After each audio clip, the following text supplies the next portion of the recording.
Minasyaitonirrajim. Bismillahirrahmanirrahim. Assalamualaikum warahmatullahi wabarakatuh. Waalaikumsalam warahmatullahi wabarakatuh. Nabi Mustafa Muhammadin sallallahu alaihi wasallam. Ila hadrati Syekh Muhammad Abdul Ghawth Saifullah Masrur Qaddasullah Sabah Al-Fatihah. A'udzu billahi minasyaitonir rajim. Bismillahirrahmanirrahim. Alamin. Ar-Rahmanir Rahim. Maliki yaumiddin. Iyyaka na'budu wa iyyaka nasta'in. Ihdinas siratal mustaqim. Siratal ladzina an'amta 'alaihim ghairil maghdubi 'alaihim waladdallin. Innal hamdalillah nahmaduhu wa nasta'inuhu wa nastaghfiruh wa na'udzu billahi min shururi anfusina wa min sayyiati a'malina. May yahdihillahu fala mudilla lahu wa may yudlil fala hadiyalah. Asyhadu an la ilaha illallah wahdahu la syarikalah wa asyhadu anna Muhammadan abduhu wa rasuluhu la nabiyya ba'dah. Amma ba'd. Ilahi anta maqsudi wa ridhaka matlubi, atini mahabbataka wa ma'rifataka. Kehadapan seluruh ahli silsilah Thariqah Qadiriyah An-Naqsyabandiyah Ma'had Suryalaya, bil khusus guru agung kita pengarsa Abah Syekh Muhammad Abdul Ghawth Saifullah Masrur Qaddasallahu sirrah. Semoga beliau dipanjangkan usia dunianya oleh Allah Subhanahu wa taala, disempurnakan kesehatannya sehingga kita semua diakui sebagai muridnya. Amin.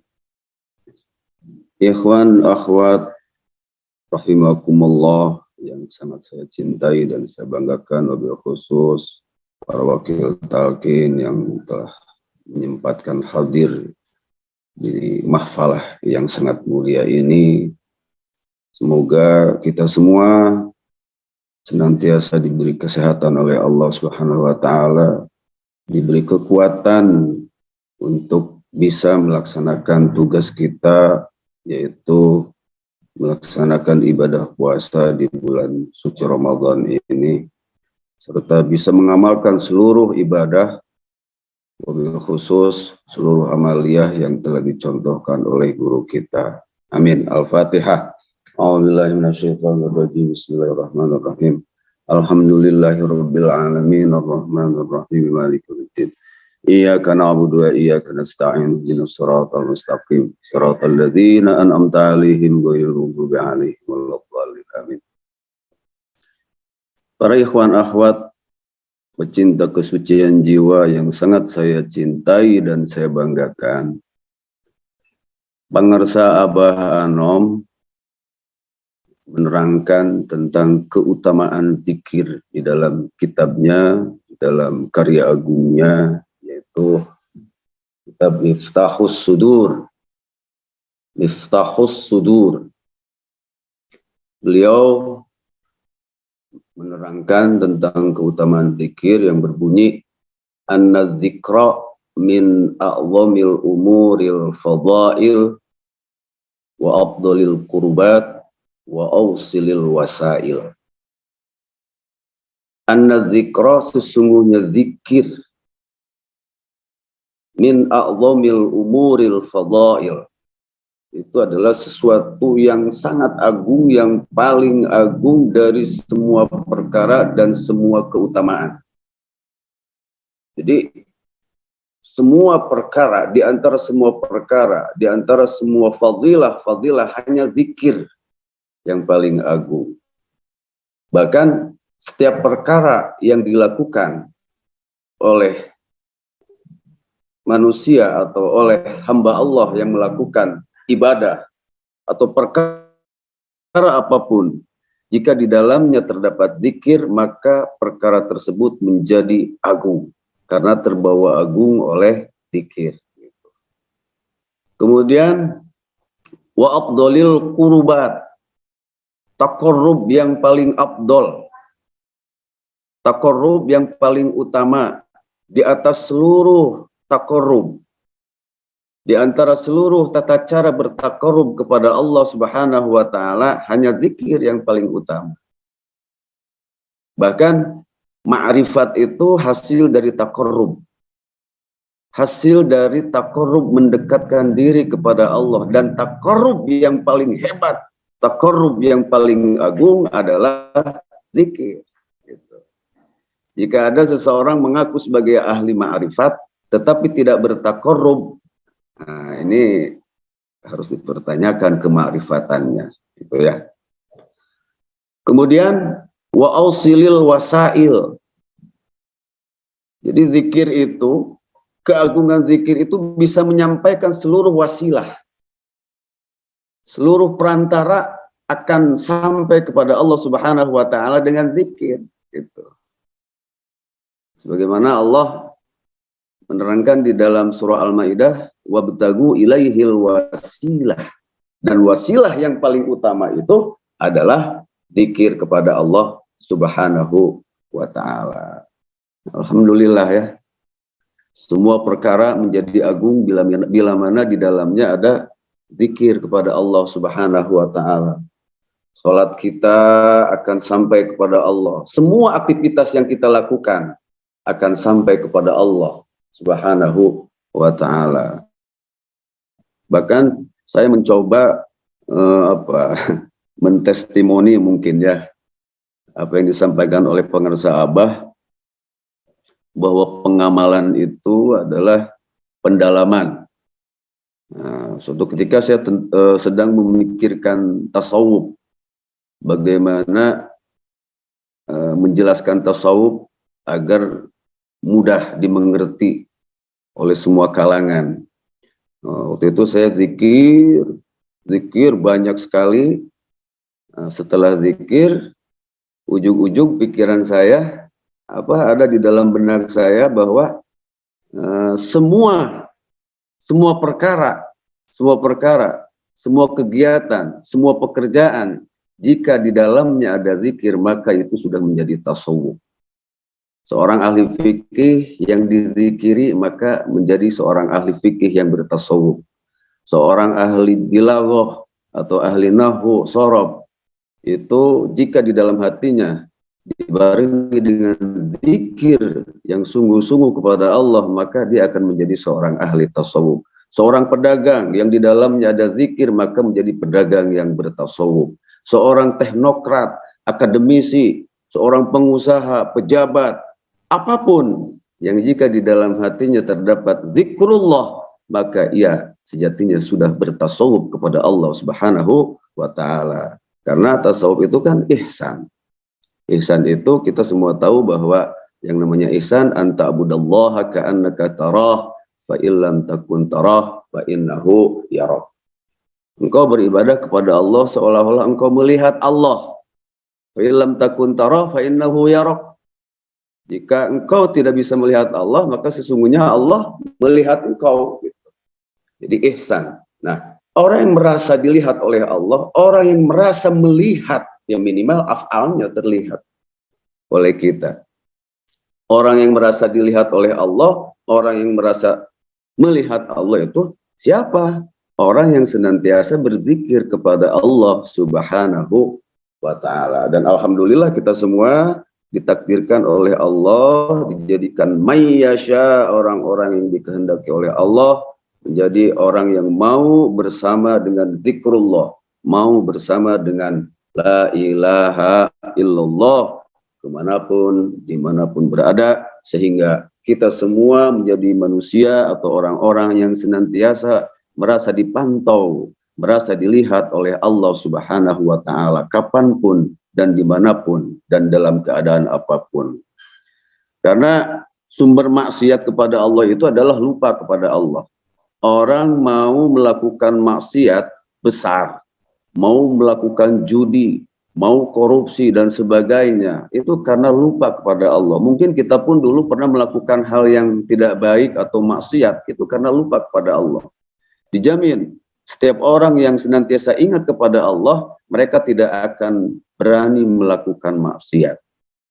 Lihat saja, sekarang narkoba di mana-mana, misalkan ya, perjudian, perampokan, begal, apapun terjadi itu karena mereka lupa kepada Allah. Dekadensi moral terjadi di mana-mana. Itu karena lupa kepada Allah. Orang yang ingat kepada Allah, jangankan maksiat, marah pun tidak jadi. Nah, itu kehebatan zikir. Makanya disebutkan anna dzikra min a'zamil umuril fadail wa afdalil qurbat wa ausilil wasail. Itu di dalam kitab Miftahus Sudur karya agung Pengresa Abah Hanom Syekh Ahmad Sahibul Wafat Tajul Arifin. Itu grand Syekh kita, luar biasa. Nah, apa itu Miftahus Sudur? Dulu kan Pengresa Abah, zaman Abah Anom pernah menyampaikan pertanyaan seperti itu. Apa itu Miftahus Sudur?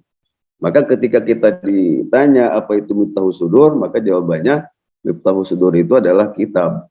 Kitab yang menerangkan, yang membahas zikir, yang membahas tasawuf, yang menerangkan thariqah, yang menerangkan bagaimana kita cara bertakarub kepada Allah Subhanahu wa Ta'ala.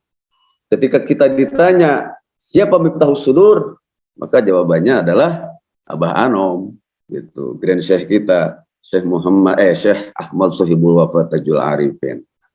Dan sekarang karya agung guru kita Fadhailus Syuhur pun begitu.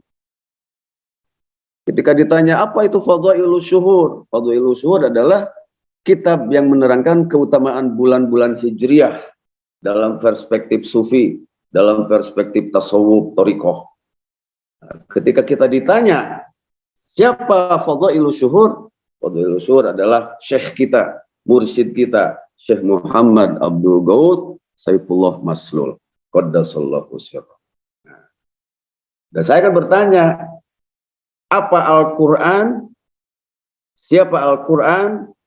Apa la ilaha illallah? Dan siapa la ilaha illallah? Apa ismu zat? Dan siapa ismu zat?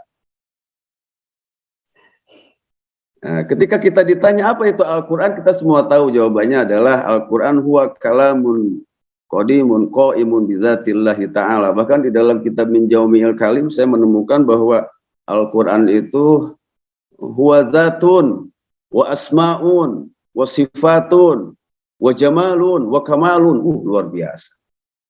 Jadi Al-Quran itu kalamun qadimun qaimun bizatillahi ta'ala. Kalam yang qadim. Kalam yang qadim, yang zahir di zat Allah Ta'ala. Kalam yang kemarin saya menerangkan bab kalam ya, tentang kalam. Kalam itu kan bagian daripada sifat Allah. Sifat Allah yang qadim. Ya, sifat Allah yang qadim. Yang laisat biharfin walau sautin. Yang wujudnya itu wahdaniyat di Allah Subhanahu wa Ta'ala, ya, tanpa huruf, tanpa kata. Bahkan ketika kalam itu diturunkan pada Lailatul Qadar, ini ikhtilaf ulama, ada yang mengatakan nuzulul Quran itu tanggal 17 Ramadan, ada yang mengatakan tanggal 24 Ramadan, gitu ya. Kita semua tahu ayatnya inna anzalnahu fi lailatul qadar. Inna anzalnahu fi lailatul qadar. Gitu. Allah menurunkan dia Al-Quran, yang ada pada yaitu sifat kalam Allah yang ada pada zat Allah, yang ada pada Kita semua tahu di situ adalah menunjuk kepada zat. Lafaz Allah, Allahu menjadi lillahi, menjadi lahu, lam menjadi buang, menjadi huwa, dia, gitu. Dan mungkin kita semua tahulah itu. Asal mula lafaz Allah itu bagaimana? Awalnya dari lafaz ilahun. Ilahun. Kullu ma'budin, yang artinya kullu ma'budin, setiap yang disembah. Nah, itu isim nakirah. Nah, karena isim nakirah itu bermakna umum, maka harus ditambah alif lam menjadi isim ma'rifat, menjadi al-ilah, khusus ditujukan hanya kepada Allah, gitu. Hanya Allah yang wajib kita sembah. Jadi ilahun menjadi al-ilah, singkatnya menjadi alilahu, kemudian menjadi alilahu. Nah, setelah itu karena ada huruf kembar, huruf yang sama, dan kedua huruf itu berbaris, alilahu, maka kaidah sorob harus atau mewajibkan idgham.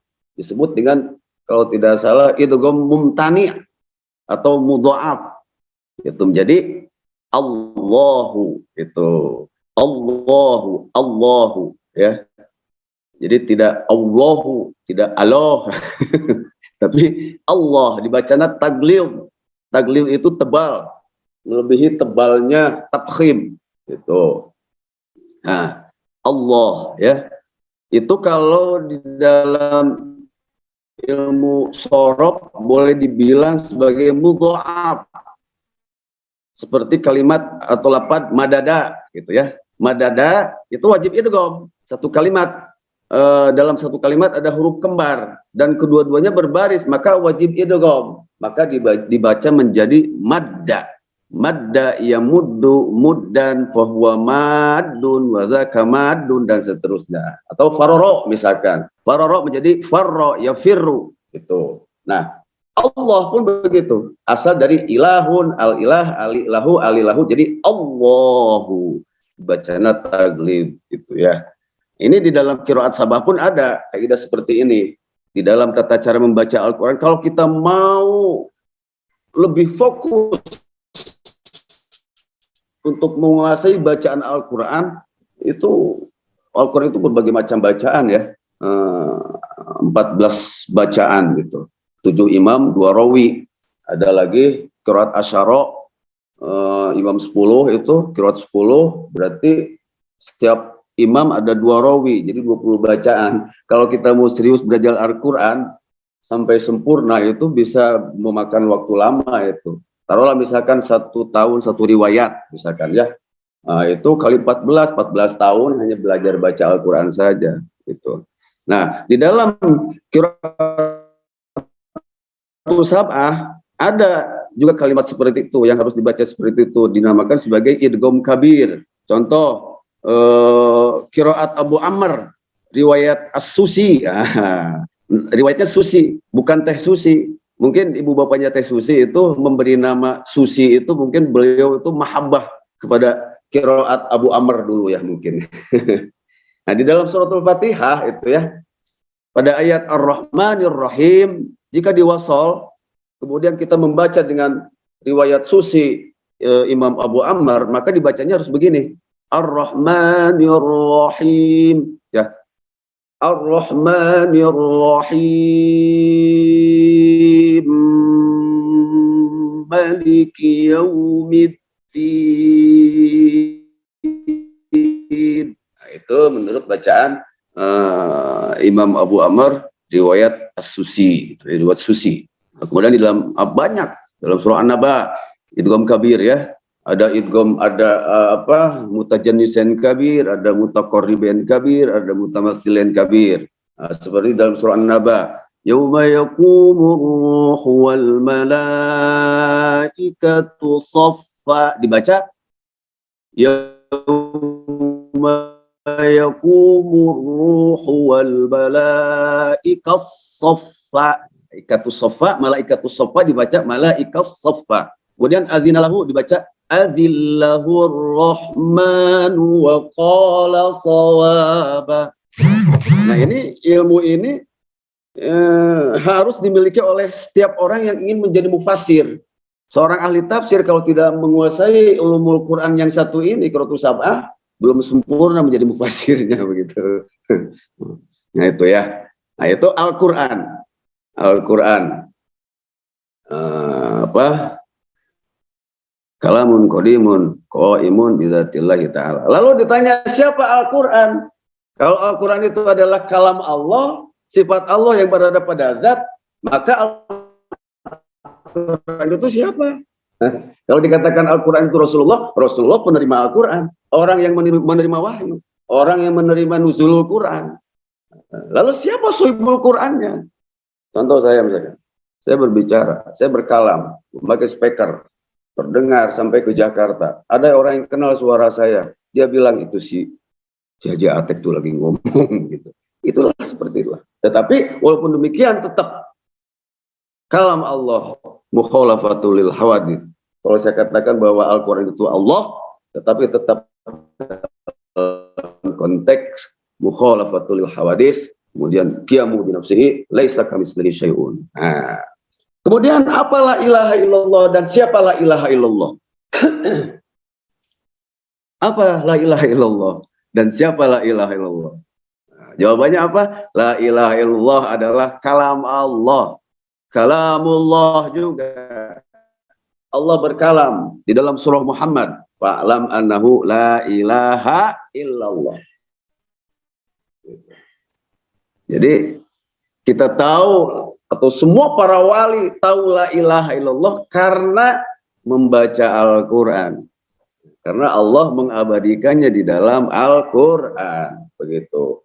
Kita tidak akan kenal dengan la ilaha illallah kalau di Al-Quran tidak diabadikan oleh Allah Subhanahu wa ta'ala. Gitu. Dan sebaliknya, Al-Quran pun tidak akan ada kalau tidak ada la ilaha illallah. 30 juz tersimpan di dalam suratul Fatihah. Kemudian intisarinya ada dalam Bismillahirrahmanirrahim. Kemudian terhimpun di dalam ba, bikana, maka, wabiyakunu, mayakunu. Kemudian dalam titik-titik menghilang, jangelet jadi la ilaha illallah. Esensinya kita sedang mengucapkan la kalama illallah. Nah, sedang membaca Al-Quran. Sudah membaca seluruh kitab yang jumlahnya 104 kitab itu kitab sahabat. Dan betul sahih pisan gitu. Nah, kemudian siapa la ilaha illallah? Jelas. La ilaha illallah itu Allah. Saya pernah membaca redaksi hadis yang lain tentang apa di dalam hadis qudsi yang ada kan la ilaha illallah hisni. Saya pernah membaca la ilaha illallahu ana gitu. La ilaha illallah hisni wa man qalaha dakhala hisni wa man dakhala hisni amin min adzabi. Ada hadis yang menulisnya seperti itu. La ilaha illallahu ana wa man qalaha dakhala hisni begitu. Jadi la ilaha illallah adalah zat yang maha mulia, yang maha tunggal, yang maha perkasa. Nah, kemudian ketika kita ditanya apa itu ismu zat dan siapa ismu zat, jawabannya lafdzul jalalah ismu zat, ya kalam Allah juga. Kalam Allah juga bos, karena Allah berkalam di dalam Al-Quran. Semua nabi, seluruh para wali, jangan wali, nabi mengetahui nama Tuhannya Allah itu bukan hasil dari pemikirannya, bukan hasil dari pencarian, bukan hasil dari belajar, bukan hasil dari kuliah, bukan hasil dari pesantren, bukan hasil dari pencarian akalnya, tetapi wahyu dari Allah. Allah mewahyukan kepada seluruh para nabi, khususnya kepada baginda sallallahu alaihi wasallam. Kata Allah di dalam Al-Quran, Kul man rabbus samawati wal ard, kulillah. Kul, katakan hai Muhammad, man rabbus samawati wal ard, siapa Tuhan langit dan bumi? Kul, katakan Allah. Nah, gitu. Jadi semua para nabi, semua kita tahu Tuhan kita bernama Allah itu bukan hasil dari belajar, bukan hasil dari pemikiran kita, melainkan itu wahyu dari Allah yang disampaikan kepada baginda sallallahu alaihi wasallam. Nah, ya. Jadi Al-Quran kalamullah, la ilaha illallah kalamullah, ismu zat dzikir hobi kalamullah. Lalu kenapa ada di antara kita ada yang berani menyepelekan salah satu di antara, mentang-mentang sudah suka membaca Al-Quran, menyepelekan la ilaha illallah. Atau sebaliknya, mentang-mentang sudah berla ilaha illallah, menyepelekan Al-Quran. Ini adalah kekurangan kita. Kekurangan umat Islam di situ. Kalau umat Islam itu kekurangannya di situ, kelemahannya di situ. Kalau dia sudah menyukai atau menggemari atau menguasai salah satu hal, maka dia suka menyepelekan yang lain. Makanya susah maju umat Islam itu. Makanya harus kafah. Kan perintah Allah, udkhulu fis silmi kafah. Ay udkhulu alal Islam bi kulliyatihi fi jami' ahkamihi wa syara'ihi. Masuk ke dalam Islam secara keseluruhan yang di dalamnya terdapat atau terhimpun hukum-hukum dan syariat-syariat yang telah tercantum di dalam Al-Quran dan Sunnah, ijma dan qiyas. Nah, itulah yang bisa saya sampaikan. Semoga bermanfaat. Mohon maaf atas segala kekurangan. Tentunya itu dari kebodohan saya pribadi. Kalau benarnya itu dari guru kita, sahabat, hakikatnya dari Allah Subhanahu wa Ta'ala. Jadi kesimpulannya, zikir itu adalah suatu perkara yang sangat agung, dan semua perkara akan menjadi agung kalau di dalamnya ada zikir. Wallahul muwaffiq ila aqwamit thoriq. Wassalamualaikum warahmatullahi wabarakatuh.